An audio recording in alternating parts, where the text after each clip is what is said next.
So good morning. So our topic for today is about the ear and equilibrium. So hearing is one of these special senses.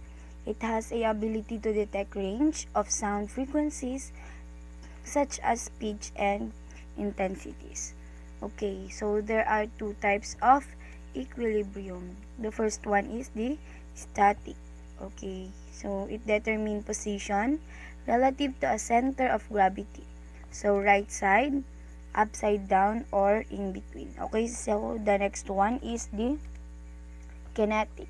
It informs regarding the speed and direction of the body's motion. Okay, so the goals of our study for today is to distinguish the three main divisions of the ear, identify the three principal structures of the human ear in figures. Next is explain how ear structures sense sound and equilibrium stimuli. And the last one is to demonstrate some clinical screening tests for hearing and equilibrium. So the materials is chart of human ear, microscope, cochlea on prepared slide, tuning fork, earplugs, chalk and board, desk lamp, ruler or tape measure, and last one is the watch or clock. So the external ear or the outer ear. So the first one is the auricle or pinna. Okay, so the external ear flap protects the auditory opening, directing sound waves. It is also known as the visible portion of the external ear. So, ito yung nagpro-protect para hindi direktang pumasok yung sound sa loob ng ating tenga. So, this is the auricle. This one. Yes. Okay, so next, the external auditory meatus. It is a tube-like passage, carries airborne sound waves into the ear apparatus. So this external auditory meatus is a tube-like. Okay, so next is the tympanic membrane. So the tympanic membrane is eardrum covers the end of the external auditory meatus to form a boundary with the middle ear. Vibrates when struck by airborne sound waves carrying sound energy into the middle ear. So this is the tympanic membrane. This one. Okay, so let's go to the next one. So next, the middle ear. It starts at the eardrum. Air filled cavity lined with mucous membrane. So the first one is malleus. Hammer, tiny club-shaped bone attached to the eardrum. So this is the malleus. This one. Next is the incus. Anvil, tiny bone forms a synovial joint with the malleus. Vibrates when it receives energy from the malleus. So this is the incus. This one. That is the incus. So this is the malleus and this is the incus. Okay, so the last one is stapes. Stirrup join the incus from where it receives vibration. So a flat portion fits to the oval window, a passage into the inner ear, and vibrations are amplified for better reception. So this is the stapes. This one. It is attached to the oval window. Next part of our middle ear is the auditory or eustachian tube.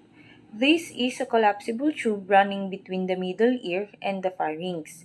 It also allows internal air pressure to equalize with atmospheric air pressure so that high pressure on one side does not distort or muffle the eardrum. And the last part of our middle ear is the mastoid ear cells. Mastoid ear cells are opening in the mastoid process of temporal bone, having significant effect during ear infection. Pag nagkaroon na yun nga, tulad nga ng sabi, is having significant effect during ear infection. Pag nagkaroon ng infection yung ating mastoid ear cells, pwede tayong magkaroon ng tinatawag natin na mastoiditis. Next part naman tayo sa ating ear is the inner ear. The inner ear is the third division of the ear apparatus. The receptors for hearing and equilibrium are located here. Then the inner ear is within the hollow area in the petronous portion of the temporal bone. A maze-like bony labyrinth contains a similarly shaped but smaller membranous labyrinth.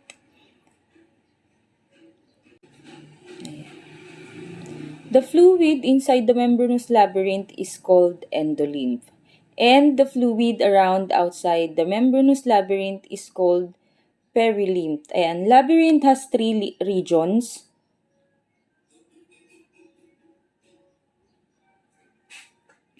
Labyrinth has three regions. First is the cochlea, second is the vestibule, and third is the semicircular canal.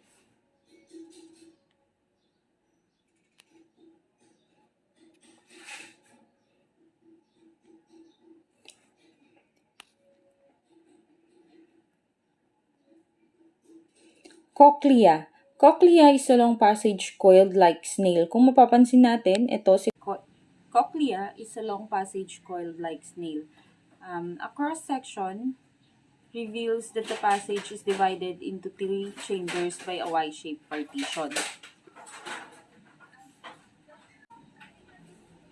Yung first, yung spiral lamina, yun yung tinatawag natin na base of Y. Then yung second and third is yung vestibular and basement membrane for the two branches of Y. Then, meron din tayong makikitang spaces dito sa ating cochlea. Then, yun yung mga tinatawag natin is yung cochlear duct. Yun yung space between two membranes filled with endolymph. Then, second naman is yung scala vestibular. Yun naman yung space between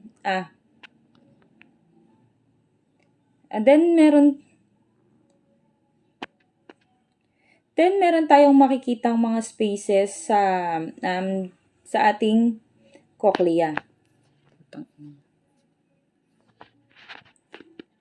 Then, meron tayong makikitang mga spaces.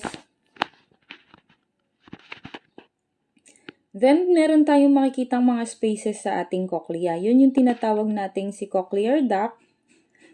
Yun yung space between membranes filled with endolymph. Then next naman natin si scala vestibular. Yun naman yung outside the vestibular membrane. Then last is scala tympani, space outside the basement membrane. The sound waves will first enter the external or outer ear, namely as the auricle, which is the visible portion of the ear, and pass by the external auditory canal or meatus until they reach the tympanic membrane or eardrum, which vibrates together with the associated chain of auditory auricle, which are the malleus, incus, and stapes. As the stapes vibrates in the oval window, the sound waves will flow in the perilymph of scala vestibuli and causing vestibular membrane to vibrate, and also the endolymph in the cochlear duct to vibrate.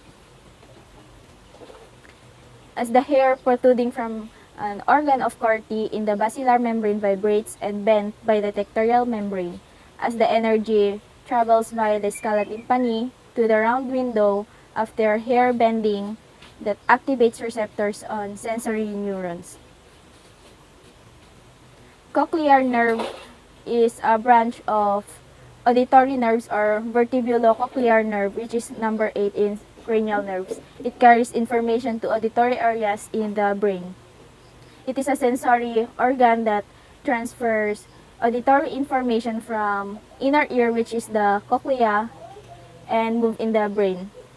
The vestibule is located or found in the central area or inner ear. It contains sac-like portion of membranous labyrinth called utricle and saccule. These two is a membranous sac. Utricle is the larger of the two and receives the cochlea semicircular duct or canals, while the saccule is the globular shape which receives the cochlear duct.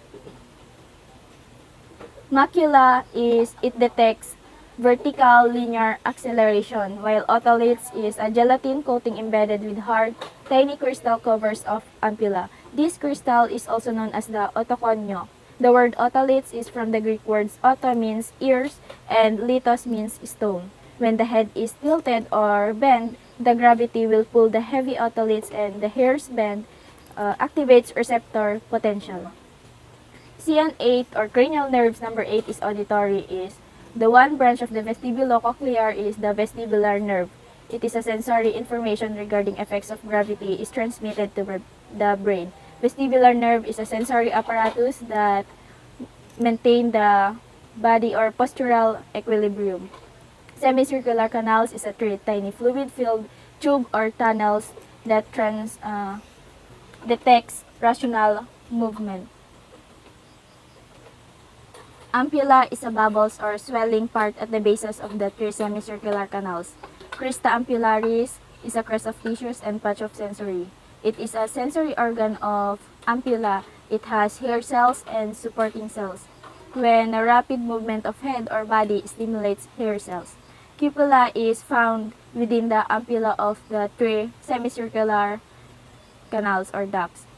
When the speed or direction of movement of the head changes, the inertia of the perilymph within the semicircular canals causes it to circulate. As perilymph circulate, it pushes the cupula and generates receptor potential in the crista ampullaris. This organ function of semicircular canals in the dynamic equilibrium, the head or body are in motion. The vestibular nerve carries signal to the brain interpreted as kinetic or dynamic equilibrium, where otoliths is interpreted as the static equilibrium. The semicircular canals has three portions which are the anterior, posterior and horizontal or lateral portion of semicircular canals. The cochlea is a snail or resembling a snail shape. When the head is in upright position, the utricular macula is in upright section or erect or standing. While your head is bent forward or you are bending, the utricular macula is in displaced section or it also bend. The hair cells will also bend. Good morning, everyone. I am Claire Vargas, and I am here to report to you the hearing and equilibrium. So there are two types of impairment. First is the conduction impairment. It refers to blocking of sound waves as they are conducted through the external and middle ear to the sensory areas of the inner ear. Second is the nerve impairment. So the nerve impairment is the insensitivity to sound because of inherited or acquired nerve damage. So let's proceed to the hearing test. So the first hearing test is the Rhine test. The procedure is first is strike tuning fork on palm and then place handle on mastoid process which is located here. And then when no more sound is heard, then you need to move prongs on the external auditory meatus which is located here. Now, when you heard a sound, then you have a normal hearing. But if you can't hear any sound, even hum, it means that you have a conductive impairment. Now let's proceed to the Weber test. The procedure of Weber test is first strike tuning fork on the base of your palm and place the handle against the middle of the forehead. So like on the picture. Then ask which side sound louder. So when there is a side that is louder, it means that in that side have a conduction problem. So now let's proceed to the equilibrium test. The equilibrium test is the Romberg test. So the Romberg test means it demonstrates the ability to use information sensed by the utricle and sacculae alone without any help from the sense of vision. So the Romberg test process or procedure is first stand at the back of the blackboard, then feet together open, and then stand for 2 minutes, and then close your eyes, then perpendicular, and then look swaying. If you are swaying, it means that you have equilibrium problem. That's all. Thank you.